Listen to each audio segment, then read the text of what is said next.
And one of the big things we talked about is what every exceptional business has: great relationships, great systems.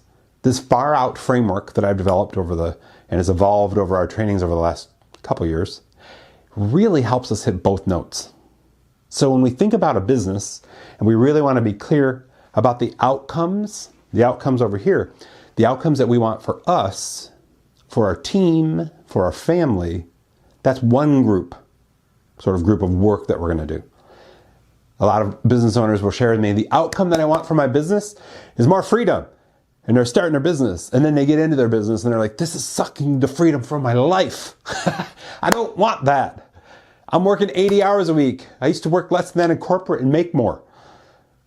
Yeah, welcome to the world of setup for entrepreneurialists or entrepreneurial people. Entrepreneurialists? Welcome to the world of setup. I always tell people there's two parts to building a business. The setup phase, where you're getting things set up and there's so much time you got to spend on the setup phase.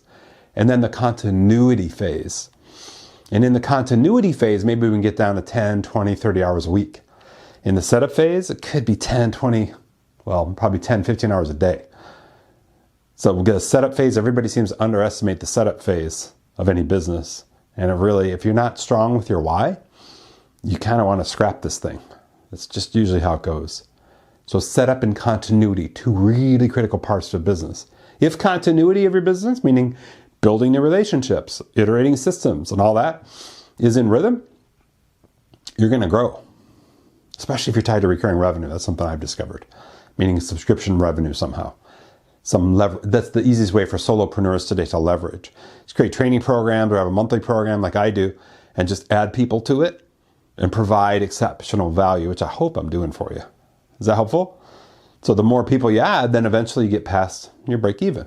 We'll get into more detail on that in just a minute, but I just want to really be clear about the outcomes for you, for your team, for your family, and for your customers. Think of it like the dream outcome. Okay, here's the outcomes that I want. Now as we unpack that, how do we get the outcomes? It's through specific actions and specific rhythms. So that's the AR part of far out. AR out. Feelings plus actions times rhythms equals outcomes. Far out. The actions are the things we're doing on the daily. Things we're doing throughout the day. Things we're doing on the weekly. So the action could be, I'm making phone calls 3 a day to people that might be interested in my service. And I'm doing 3 per day as the rhythm. Phone calls, rhythm, 3 per day. Outcome, hopefully we'll convince 1 out of every 5 to try our product, solution, or service. And we teach a lot of real estate agents over the years. We've taught a lot of real estate agents over the years. That's the rhythm. And it's more like 20 to 30 phone calls a day. Just calling people to see if they want to sell, that kind of thing. Can be annoying, but every no is closer to a yes. That's what they learn pretty quickly. And that's the path to getting some momentum in business. The highest performers, though, they really are clear about how they want to feel, how they want to feel, how they want their team to feel, and how they want their customers to feel. That's where the feelings part of far out comes in. So when we think about the feeling that we're going to bring as we do the action for the rhythm towards the outcome, that's the high performance part of this. If you're not in high performance coaching, or if you're in our mastery community, you have access to our replays and our monthly high performance coaching where we go over one of our 48 topics every month. If you're not in high performance coaching or have not been high performance coached, feel free to go to bit.ly/HP questions and get that thing filled out so we can get on a discovery call and really help you understand how to bring more articulation, more sensory, more engagement, more presence, more joy, bring in the joy into your day, into your team. This amplification of energy and vibrance, sometimes we call it the charged energy, is everything towards you going to that next level in your business. Think of it this way. When I was going through a divorce, 2005, 2006, I couldn't sell anything. Couldn't even meet with people. I was destroyed. I was in a major life change. Once I got my energy back, got my clarity back, got my purpose back, didn't happen overnight. Had to work with coaches and a therapist. Once I got that back, I was back in rhythm, had great energy. You just couldn't help but want to work with us. Got in front of the speaking circuit, did a lot of speaking, that kind of stuff. If I was a dud, disconnected, distracted, nobody would have been like, who is this guy? This is crap.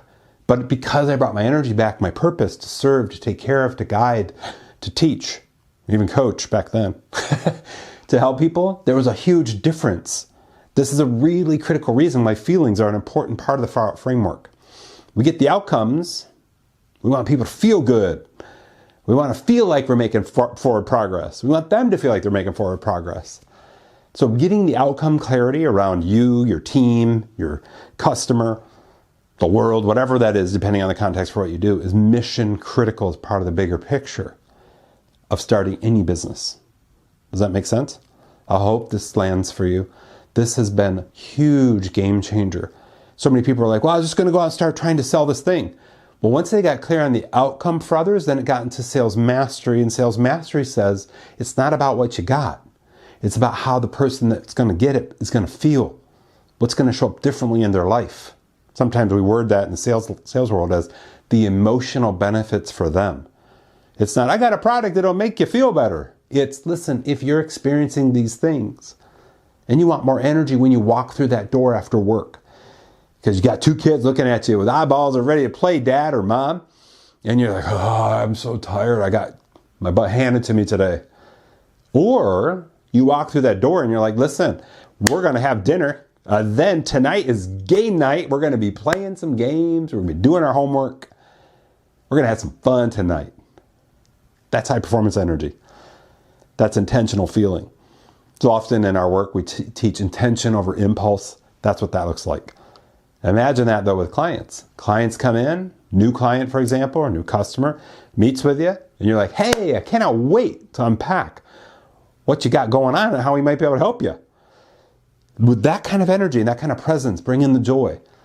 That's a whole different scene than, hey, yeah, I'm here. What you got? Do you need some help? Okay, but this is what we do. This is how we do it. All right, maybe we'll talk later. Like that, not so much. So I just ask you to challenge yourself. Where am I sitting on that energy scale? And if you are, we'll say 50% to 80% of normal, which is usually where people are at when I meet with them, then we got to talk high performance. bit.ly/HP questions. Let's get it. Let's get your energy. Let's get your clarity. Let's get you tied to purpose. Let's get you courageous so you can bust through. Because there's going to be you sabotaging yourself. Why am I doing this? Why do I have all this energy? But most importantly, there's going to be people that are like, why are you doing this? What are you doing? I don't like this change. And they may not say it that way, but they're silently sabotaging your change that can result in you getting your business going, getting to your next level in life, being a better dad, being a better mom, being a better leader at work, whatever that looks like. Is that helpful? Really mission critical that we land that for you. So the far out framework, broken down one more time, it's feelings plus actions times rhythms equals outcomes. When we unpack feelings, it comes right into our training. So let's break down the training that will unpack or sort of support the far out framework.